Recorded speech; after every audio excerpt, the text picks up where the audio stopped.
자, 안녕하세요. 단밤 주식 클래스의 진학회입니다.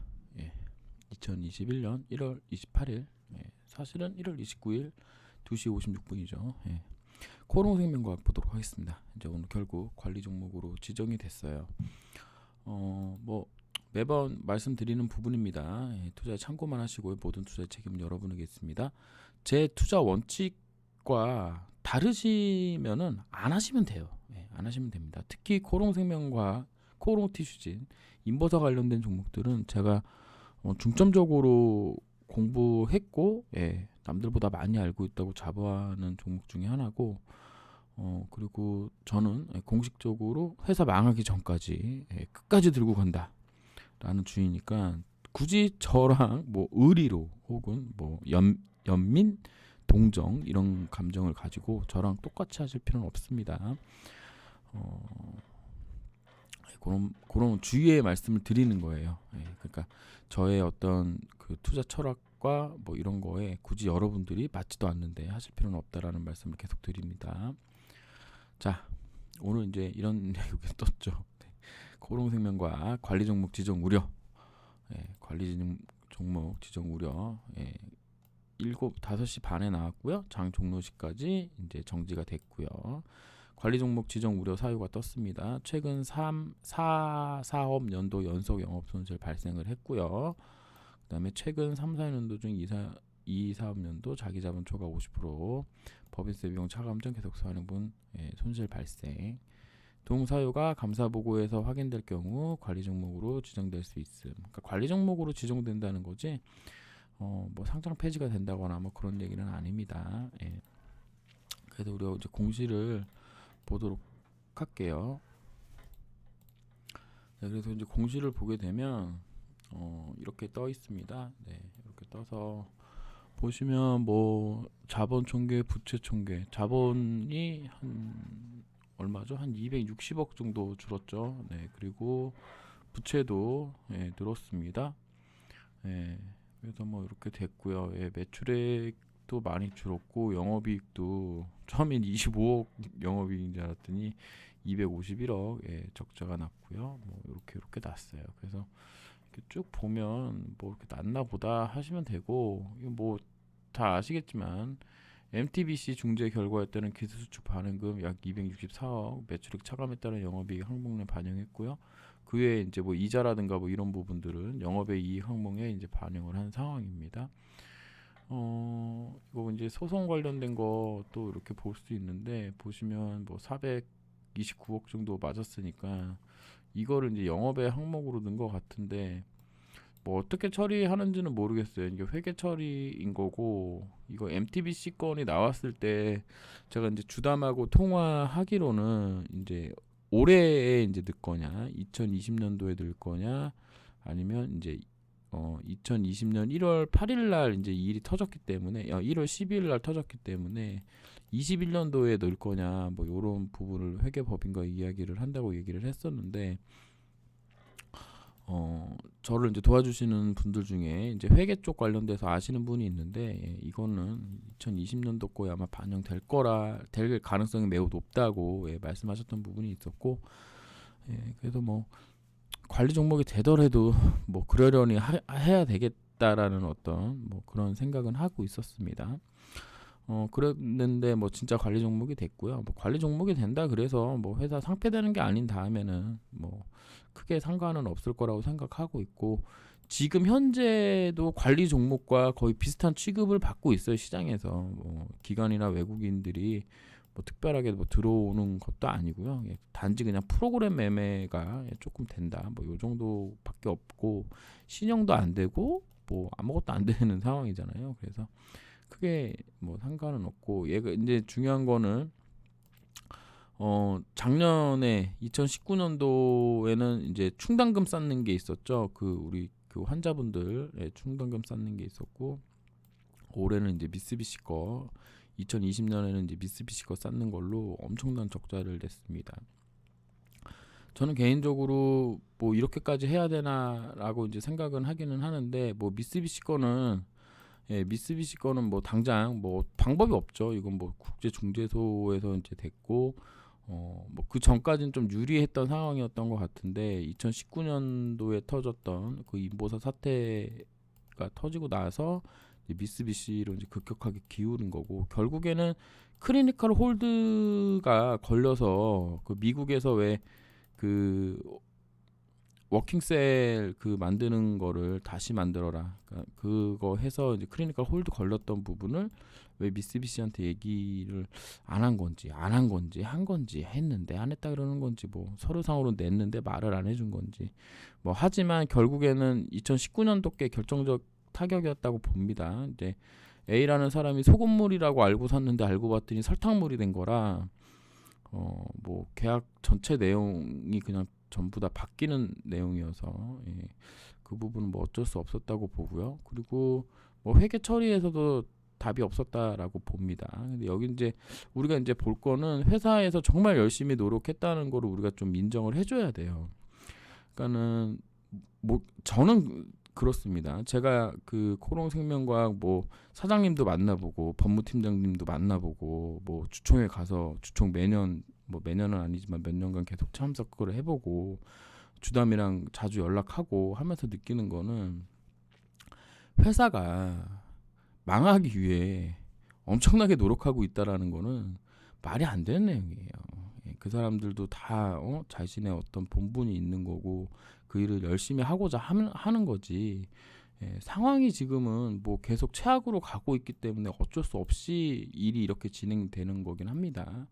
물론 코롱생명과학이 여러 그 측면에서 되게 재수가 없어요. 그러니까 좋은 소식이 나올 때 시장 상황이 이런 상황인 거고 그다음에 안 좋은 소식이 나올 때도 시장 상황이 이런 상황이 안 좋은 소식이 나와서 가끔 보면은 정말 어떻게 이렇게 때를 잘 맞추나라는 생각이 들 정도로 재수가 없기는 한데 그래도 회사 측에서는 나름 되게 열심히 하고 있었고 실제로 주담이 저한테 올해 상반기부터 얘기했던 올해는 흑자 나온다 걱정하지 마라 얘기했던 게 264억이 이게 잡히지만 않았으면 영업이익 부분에서 264억이 까지지만 않았으면 약 한 17억 정도가 영업이익 그러니까 흑자 전환하는 걸로 나오는 건데 이제 그 부분이 좀 이번 이제 소송 결과에 따라서 안 나왔다라는 부분은 조금 아쉬운 부분이다라고 이제 말할 수 있겠습니다.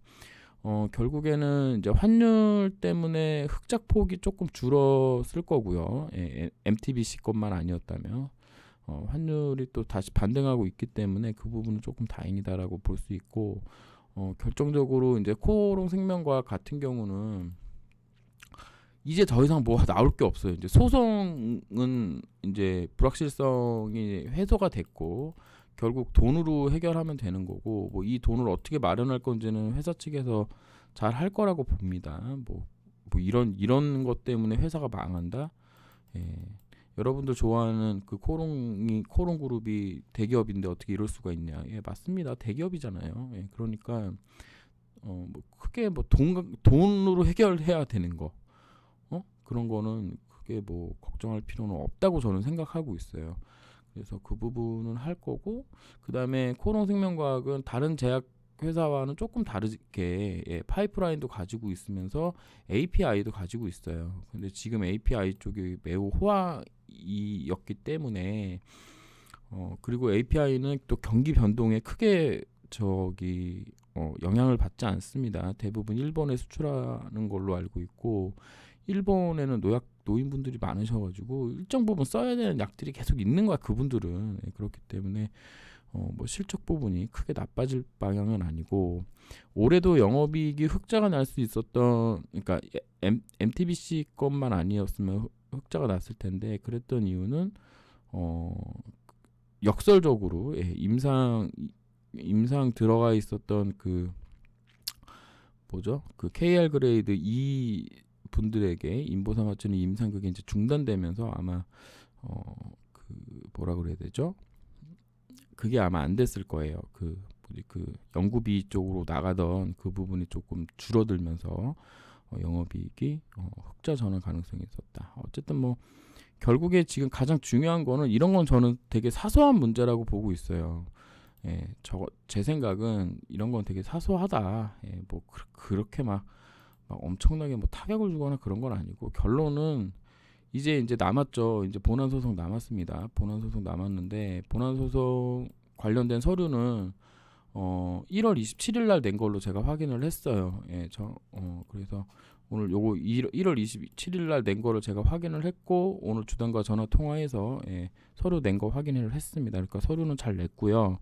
2월 2일 날 2시에 2월 2일 2시에 행정법원에서 또다시 그 변론이 있습니다. 여러분들이 아마 아시겠지만 막 되게 큰 데서 해요. 거기도 법정에서도 가장 큰 데서 하거든요. 그러니까 오셔서 보세요. 어떻게 하고 있나 회사가. 정말. 그리고 저는 행동하지 않으면서 막 비판만 계속 늘어놓는 거는 저는 좀 별로라고 생각합니다.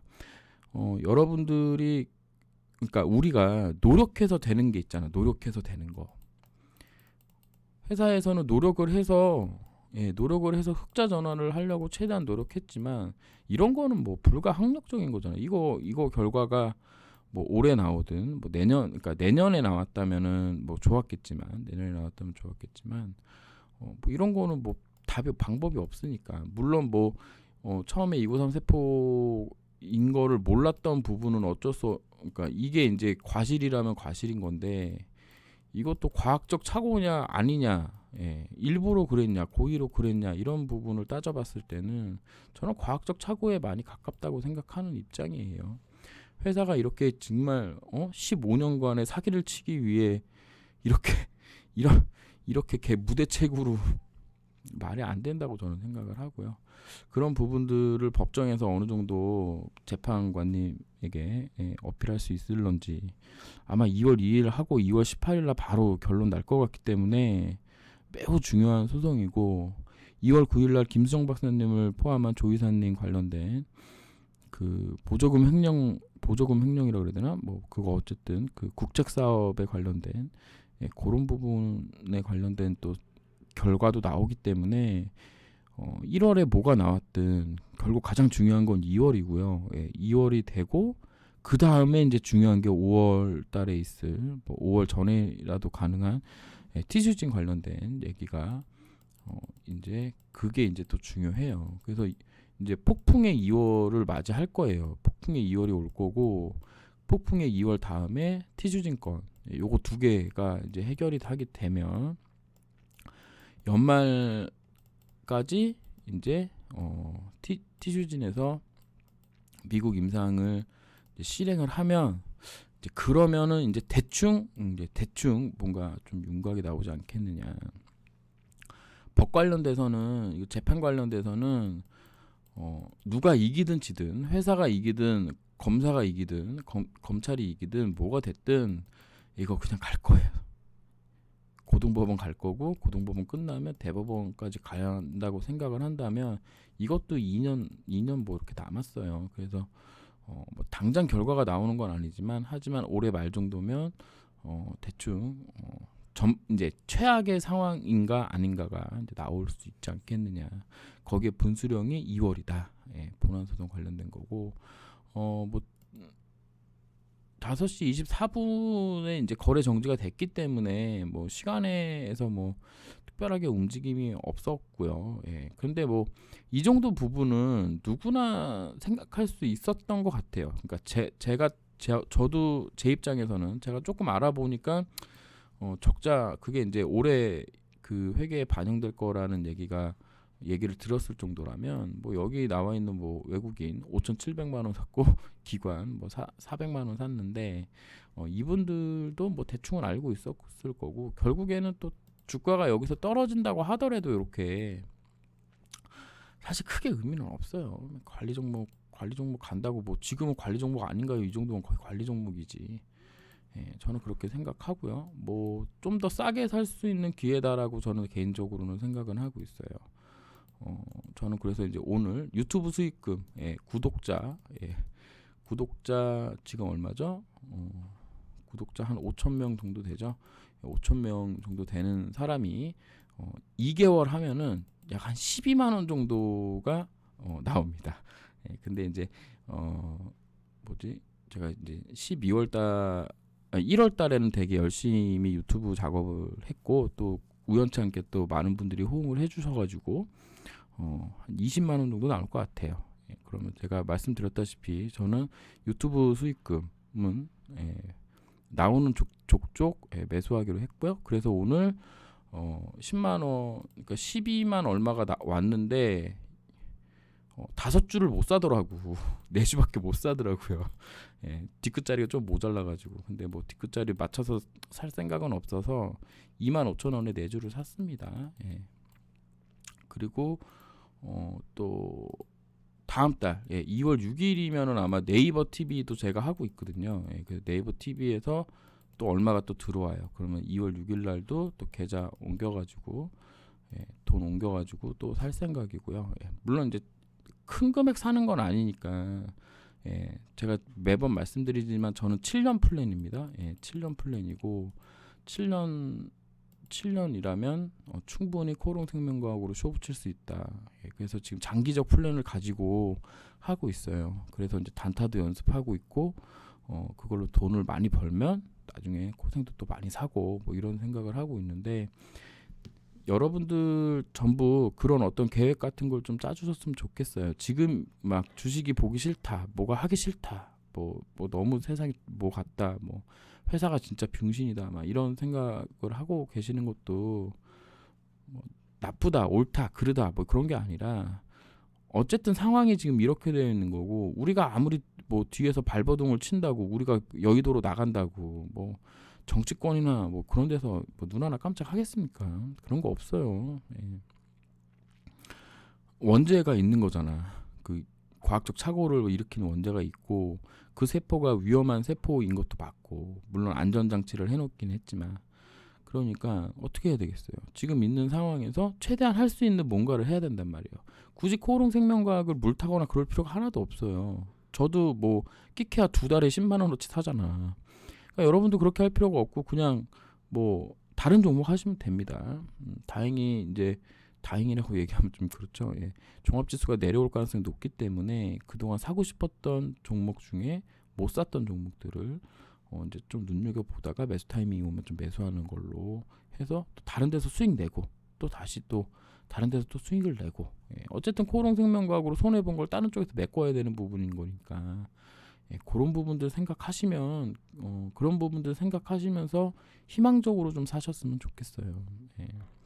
회사는 제가 말씀드리지만 회사는 망하기는 어려워요. 특히 코오롱생명과학 같은 경우는 아까도 얘기했던 API 때문에 그런 거고 코오롱 티슈진하고 어차피 운명 공동체이기 때문에 그 부분을 이제 어떻게 해결하느냐가 문제기는 한데 가장 중요한 FDA 임상 3상을 지금 진행 중인 회사를 과연 쉽게 거래소에서 상장 폐지시킬 수 있겠느냐 그런 부분도 또 생각하면서 맞이하셨으면 좋겠습니다.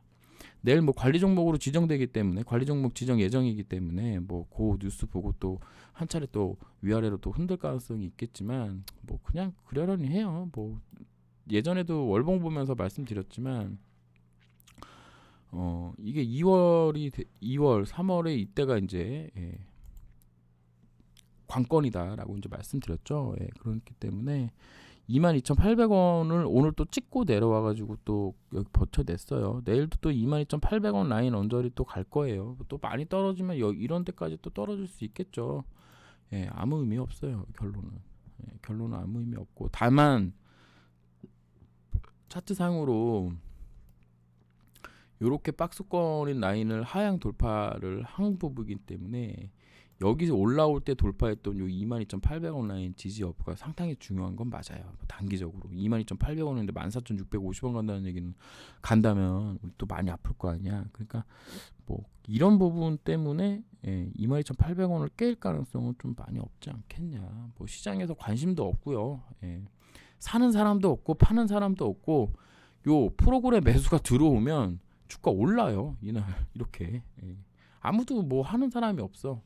그래서 특별하게 뭐 의미는 두지는 않습니다. 뭐 22,450원 일봉상으로 보면 22,450원 라인이라고 생각하시면 되고 특별하게 막 뭐 뭐라 그래야 될까요? 뭐 두려워하시거나 혹은 마음 아파하시거나 고통스러워하시거나 그럴 필요가 없다. 어차피 우리가 할 수 있는 건 기다리는 것뿐이다. 2월 결과가 잘 나오기를 바란다.